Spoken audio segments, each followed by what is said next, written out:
So we're here at ADAPT's Connected Cloud and Data Center Edge. I'm joined by Matthew Schultz, who's the Chief Digital Officer of Ipswich Council.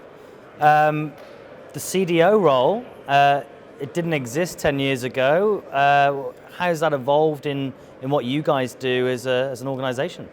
Yeah, look, it's a good question, and you're right. It didn't exist. What's happened is the emergence of broadband, digital transformation for our cities and communities. It just needed a bit more of an understanding of, at a city level instead of an organisation level, which is traditional IT, where the CIO looks after the provision of services.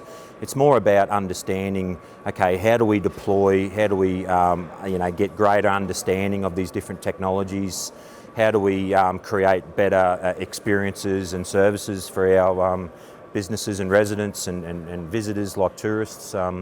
So look, it's sort of branched from an exercise in getting better broadband through to digital economic development, and then it's emerged this smart city sort of a concept, which has probably been big in Australia since about 2015, something like that. And what that is basically how can we enable better services, realise our opportunities, overcome our challenges, but through the enablement and the implementation of digital technologies. So that's really what a smart city is all about. And we're getting more into deploying sensors, connecting up infrastructure for better management decisions. We're rolling out networks to pick up the data from those sensors and bring them back to our cloud data platforms. So for me, I've been a very hands-on Chief Digital Officer.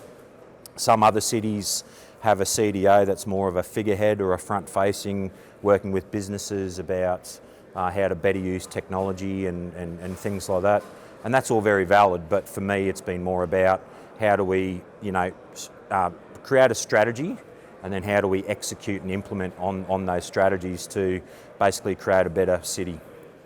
Now Matthew, it's a good point. There's an explosion of data, endpoints, edge computing. There's so much that you must be taking on, and you've been seen over the last few years as one of the top 7 most intelligent communities in the world, 2006, 15, 16 and 18. How are you dealing with this explosion of data, and what are you doing with it? Yeah, for sure. Look, it's a valid point. I suppose the approach we've taken is putting in place the right foundations and the right architecture approach to then build and scale over time. So for an example, we're a city of 215,000 people in Ipswich, fastest growing city in Queensland, a massive amount of infrastructure, $2.5 billion worth of assets across the city. But the journey that we're taking, we've only really just started to connect up, some of these assets. We've got probably about 150 to 200 connected live IoT devices in Ipswich City at the moment. So we're very, very, at the start of it. But what we're confident in is the approach we've taken, the strategy and the architecture. We believe we will be able to build and scale. So collecting the data is one thing, and we feel like we're on the right track for that. But the challenge for us will always be how we collect that data, but then analyse it and then disseminate it for the creation of better decisions.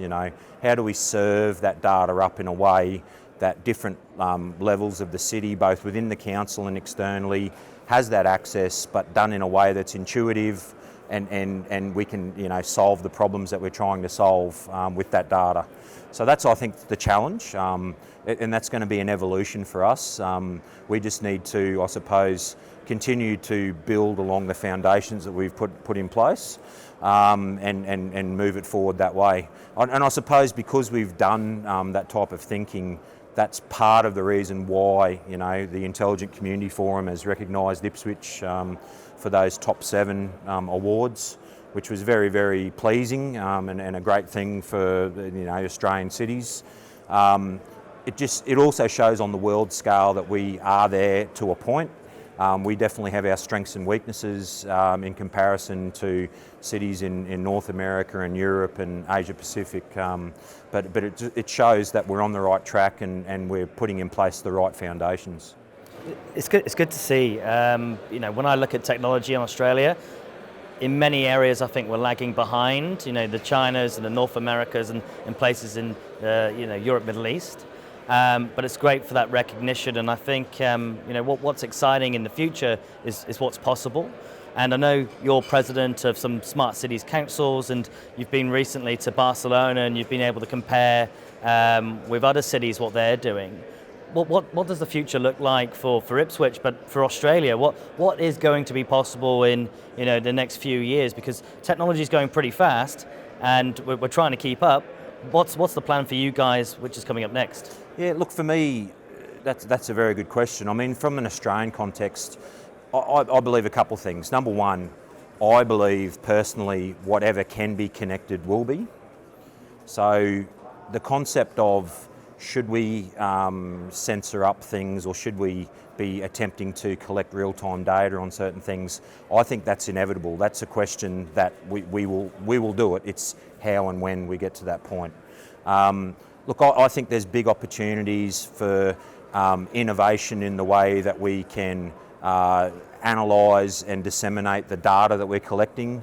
Some of the startups that I'm being exposed to, some of the work they're doing with AI in terms of the automation and ability to quickly apply those algorithms to create those new outcomes and answers to problems. I mean, it's very fascinating, right? So it's something that I think that we're going to be able to provide those pockets of innovation.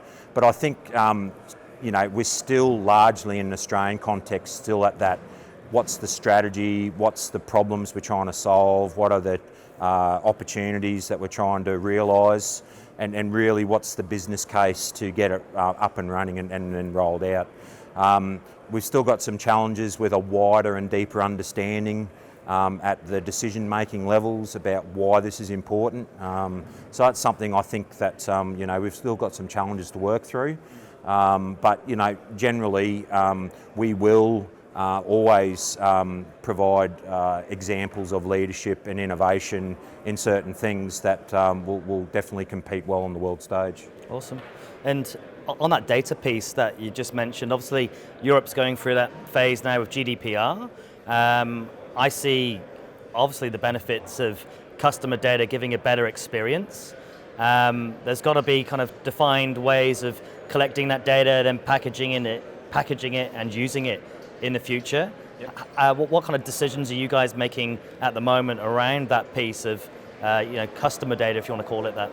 Absolutely. Look, it's a really, really important emerging piece that we need to get right as a cities and regions across Australia.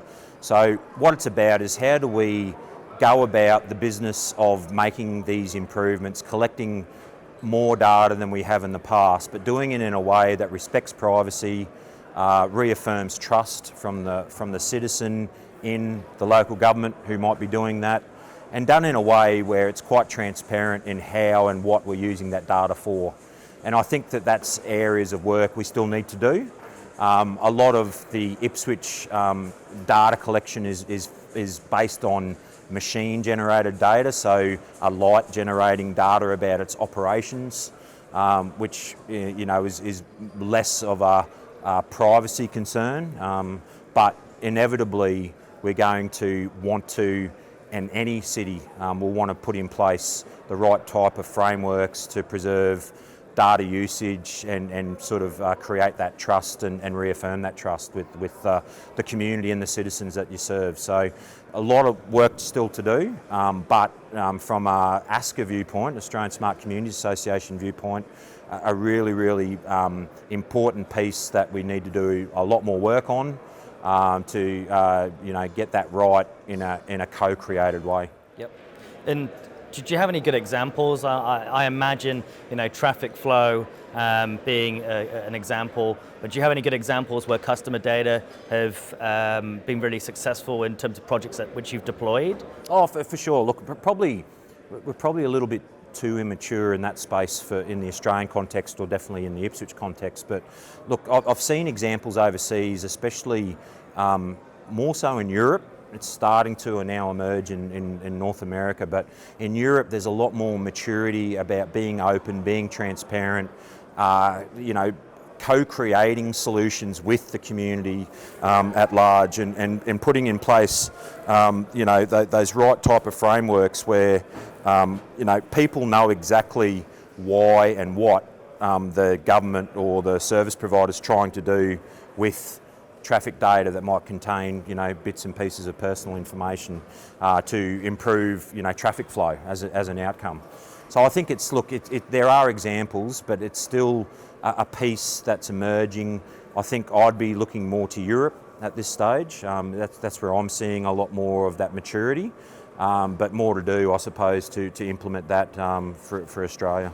Is there a part to play for the big corporates? And I mean this in terms of partnerships where you've got your big insurance companies who are talking to the transport authority, who are talking to the cars, and all bits and pieces which kind of come into a smart city. Is there a huge partnership development that?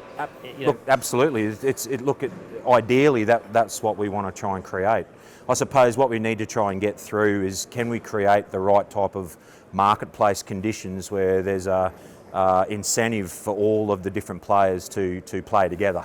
But definitely that's something that, through a smart city approach, you can create the foundation to enable those potential outcomes. I think what we're still working through is, from a jurisdiction viewpoint, what are the incentives that make the insurance company want to participate and flow the data through to the council or the transport authority or examples like that. I think that's still where we've got to get. We've got to get through the thinking of, okay, well, how does that sort of value chain work, and why why is it a good thing for all to play within that marketplace?